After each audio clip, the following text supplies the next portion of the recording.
Today we're taking a look at a game that is very important in the history of gaming. Today, ladies and gentlemen, we are taking a look at Dune II, The Building of a Dynasty. The game that not only built Westwood Studios' Dynasty, but also built the RTS Dynasty as well.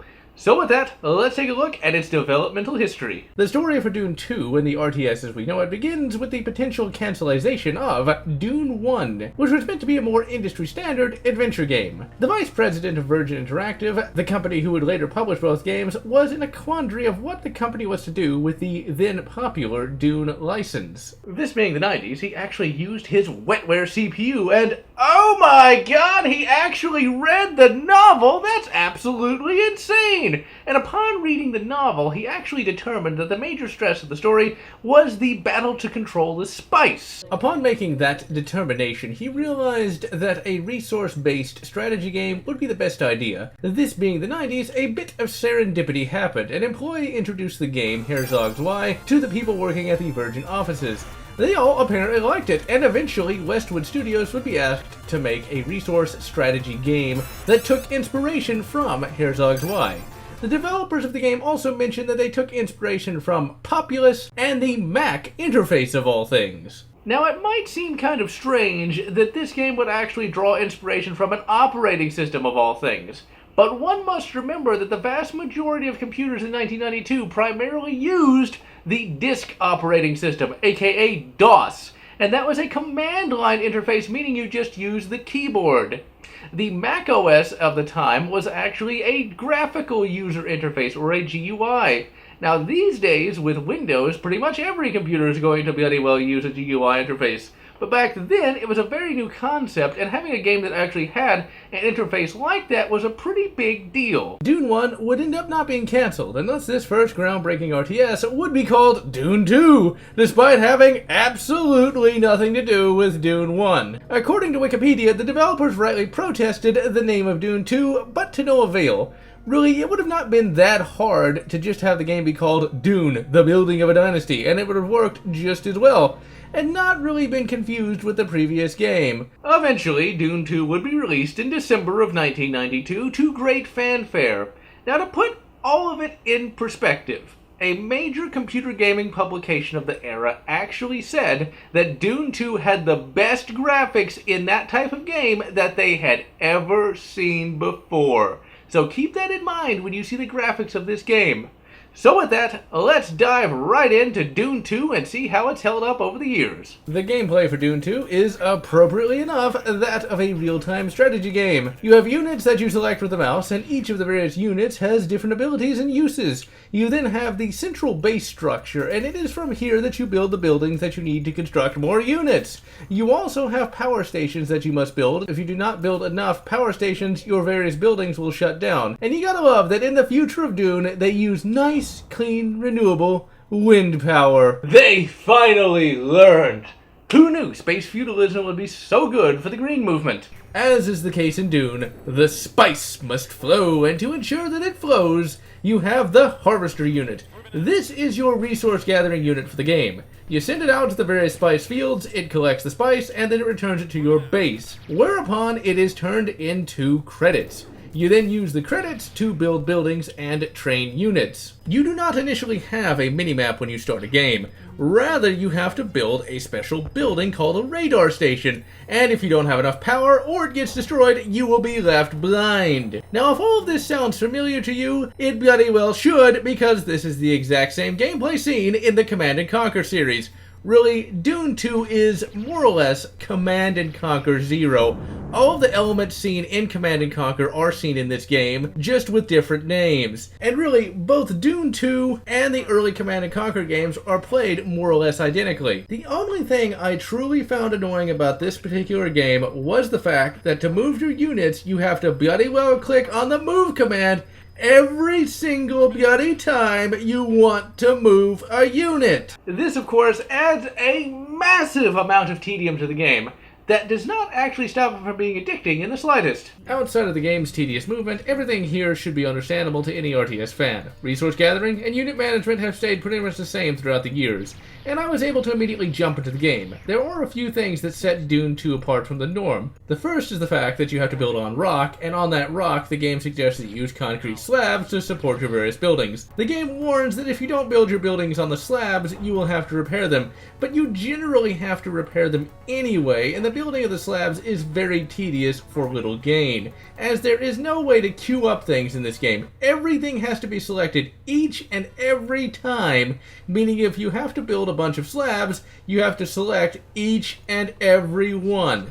If you want to build a bunch of infantry or vehicles, you have to select each and every one. People in the 90s clearly had more patience than people of today. Then you've got the Sandworms of Dune, Arrakis, desert planet, Dune, Arrakis, desert planet, Dune. Get on with it already! Yes, where was I? The Sandworms of Dune create the spice, and it must indeed flow, but the sandworms are big and hungry, and they can and will eat your units and vehicles graboid style. And sometimes they will eat your fucking harvesters, thus costing you valuable credits.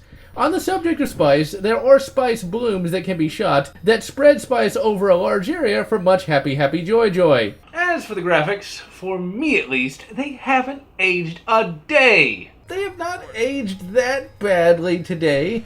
The vehicles and people are recognizable, and the buildings look great and have cool little details here and there, like the green and sustainable and responsible wind farms. They have a little glow that just looks awesome. What? The little glowy things look really cool. Go back to your Call of Duties or whatever if you can't appreciate the little glowies. The units have decent animation, but it's fairly simplistic. Really, while I do love the graphics for this game, most of the time you're going to have to use that wetware CPU that sadly is not often used these days. The still art for the game is quite good and does get the imagination flowing, with all the art being quite elaborate and detailed. Ladies and gentlemen, I want to harp on this for just a moment. Box art and still art in classic games is almost always superior to modern day box art. Why? Because they had to tell a story with that box art. They had to tell a story with that still art. They didn't have the graphical technology to show everything. So they had to try to condense it down to one image. And to me, that really got my imagination fired up far more than the modern day graphical masterpieces of today. Hell, just compare the box art of the original Doom to this Doom. I happen to like this box art, but there's literally nothing going on here. In the 1993 box art, you have a bloody battle, and it tells you everything you need to know about Doom, and it shows a world in and of itself. In 1992, the concept of having voice clips in PC games was still a fairly new thing. In fact, many computers at the time still used the PC speaker, which essentially rendered all the sounds into beeps and bloops. So if you had the appropriate sound setup, Dune 2 would have blown your mind!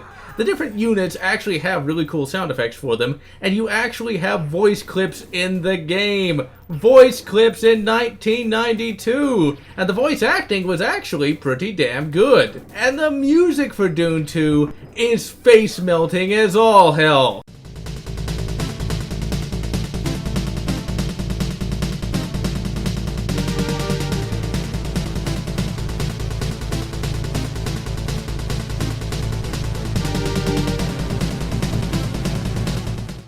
And now, ladies and gentlemen, let's take a look at the story. The story for Dune 2, The Building of a Dynasty, draws inspiration from several sources. The Dune novel, the Dune movie, and the Dune encyclopedia. The game focuses on the basic act of taking over the planet Dune so that the spice may flow. The game has an excellent intro cutscene that is both well animated and well designed. In the future of Dune, human society has gone space feudal, with numerous noble houses controlling bits of the galaxy. In order for humans to move through space, they need navigators to guide their starships, and the navigators are made with spice, and spice can only be found on, you guessed it, Dune. The game gives you 3 noble houses to choose from: House Atreides, the hero faction, House Ordos, the grey faction, and last but not least, House Harkonnen, the evil faction, and each house will have its own strengths and weaknesses. The best aspect of House Harkonnen is the voice actor they get.